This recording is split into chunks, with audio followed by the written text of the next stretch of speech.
Hello everyone! So I just want to talk a little bit about documentation, model horse showing documentation. I've seen this question for some reason pop up a lot lately. I guess maybe because shows are getting back in full swing.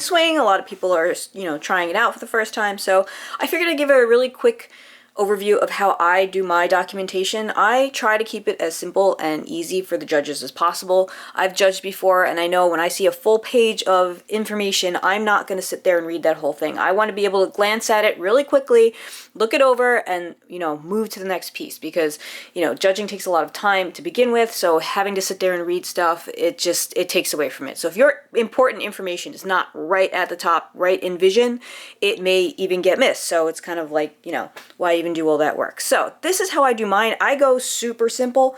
So I do primarily show for workmanship. I do of course put them in the breed classes as well, but my main goal is for the workmanship cards and workmanship ribbons and stuff, because I'm an artist and I want to show my work.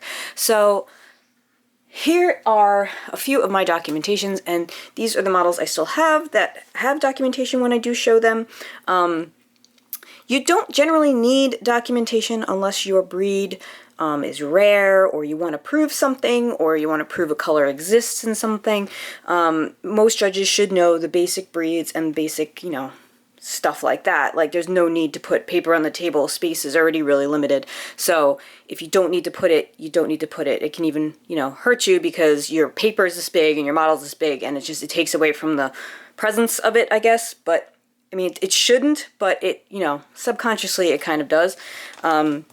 So what I like to do, most of mine are literally just photographs. You just want to prove something. So, I mean, as long as it's not like a super rare breed that you need to educate the judge about what this breed is and the, characteristics, you don't really need that much. So like for this guy, I show as an Appaloosa. Ooh, I should probably get closer, huh? I show as an Appaloosa, but he does have kind of a funky pattern. Like, it almost looks like, well, why is it all splattery like that? It's, so it's more of a snowflake blanket Appaloosa type thing. So it is based on a reference. So this reference will help the judge notice, oh, hey, that's what they were going for. I get it now. So if you just come across this on the table as opposed to, another one that's just, leopard or regular blanket, they may think, that just splattered paint all over it and it doesn't make any sense. But when you have this right next to it, it's like, I see what they were going for. Wow, they actually, there's a reason for it. It's not generally what you see in Appaloosa on the table. This is kind of a unique looking Appaloosa right there. So this is literally my documentation. I usually tape them to like old Briar boxes. It's great. This is just packing tape over a printout. And that's it. I just put it in front of the horse just like that. That's all you really need for most of the stuff. If it's not something super, rare or something that you think the judge may not quite know. Some of these things, here's another one. This one I show as a sugar bush, because the reference I use is a picture I took at Briarfest of one of the sugar bush. So this one shows, kind of some of the patterning. It's a little different, but it also shows the general shape of the horse, and like, when you see it next to this, it tends to do better than without the documentation. In the beginning, I did not have documentation for this one, but when I did start putting documentation, it did start placing better. Because sugar bush can be very different in size and shape and stuff. So once I put the actual photo that I use, the reference, it actually started doing a little better. So yeah, that's all I have for that one. Sugar bush is pretty known, so I don't need to really describe a sugar bush, but I do need to kind of sort of describe visually where I was coming from with this horse. It's basically just telling the judge what you were going for and what you were doing. Let's see. So this one here, another simple photograph. He does have a very unique face. So it's kind of like, hey, this does exist, and this is kind of what it looks like. It's funky, but that's what it is. So there is a Lusitano with that coloring, and so kind of, say, hey, look, that happens. That's the thing. I mean, most judges should know what that is, but again, when you don't see it visually next to it, it's kind of like, I don't know, did they do that right? Did they not? Because it's not something you see very often in real life. So if you can have something to compare to, it generally helps your piece do a little better. And again, like I said, I do this mostly for the workmanship. So for me, it's usually just proving what something is, proving it exists. Hey, this looks similar to this. This is what I was going for. This is a pretty simple Clydesdale full. Does very, very well anytime I show him. And here is the reference photo I show with him. As you can see, it's pretty similar. You know, it doesn't have to be exact, obviously, but this to me, you know, this here proves that, hey, that looks like that. That's pretty close, you know, so it's like, usually does really well. Pose and shape and size and color. So there you go, another one. And even here, I just have Clydesdale full, you know, so probably does not even need that for this. So there's that one. And then let's see. This one too, this one was a little, you know, different in a way. The horse is stretching and yawning at the same time. This obviously does happen in real life, but you don't see it that often. And it's a very odd pose when it does happen because the weight and distribution of the legs and they look weird. But when you show what you based your stuff off of, you know, this is not even a zebra, but it has the pose. So it shows this is what they do when they stretch. This is how far the neck can go, stuff like that. Here's the patterning. Here's, you know, how it has fuzz on the top. You may not realize that with zebra fold. It goes like all the way around the back. Stuff like that. And here's the yawning, you know, so the pose for the yawning and stuff. So there's like 3 separate, you know, things to prove on one piece here. It doesn't necessarily have to be the same horse. You just, this action happens, and this is what the colors look like. This is what an action of yawning looks like, you know, done at the same time. So, and then I just have, these are some of the inspirational references for this piece. So it helps the judge know where you were coming from. And this does very well. It shows as well. So very happy with that piece, actually, after all the grief it gave me. Here's another one from my micros. This was a Mini Winnie. These photos I actually took at BreyerFest.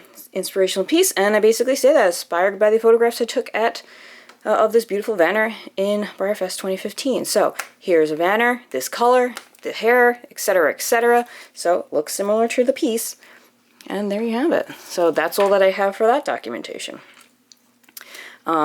If you want to prove some sort of breed stuff, I don't know if I really have any like breed proof, but we'll say this, it's fantasy though. This is as big as I'll go for my reference stuff. I don't really want to go much bigger than this. I don't want to take up all that table space. It's hard to find table space. It's just, you know, just be respectful. I know some shows do allow full pages, but you don't need a full page. It does get very obnoxious when you see a full page in front of something. There's never really a necessity for a full page of something. Half page max. So this was my contest piece. So this was the documentation I had with my contest piece. I did change it up a little bit to be a little more generic, but I have the inspirational photos. You know, they were inspired by realistic animal, fish, whatever, seahorse thingy. I also have the before picture here. Sometimes I like to do this when they're very extensive customs, just so the judge can see where it actually came from, because sometimes these really extensive ones, the judge may not realize just how much work actually went into the customization. You know, no one can be up to snuff on all of the OFs out there. So a judge may think it's just something that has hair on it, or just something that you changed a tail or a position of a leg, but in reality, you may have totally chop that thing up. So sometimes it does warrant that. But again, this was for my BreyerFest contest piece, so this was already on here because you do need that for there. So I just described what a hippocampus is. This is actually kind of like what you would do for your breed documentation if you want to prove a breed. It basically says, you know, what the breed is, its characteristics, you know, a mythological creature typically depicted as having the upper body of a horse with the lower body of a fish. Plain, simple, just something to tell the judge, if they don't know what a hippocampus is, that's what it is. So here's that. And like I said, that goes for any breed, the horse breed, you know, just something simple, a little short little couple of sentences is all you really need. Let's see, another one I have. This one, you probably don't necessarily really need documentation for this either, the Suffolk Punch.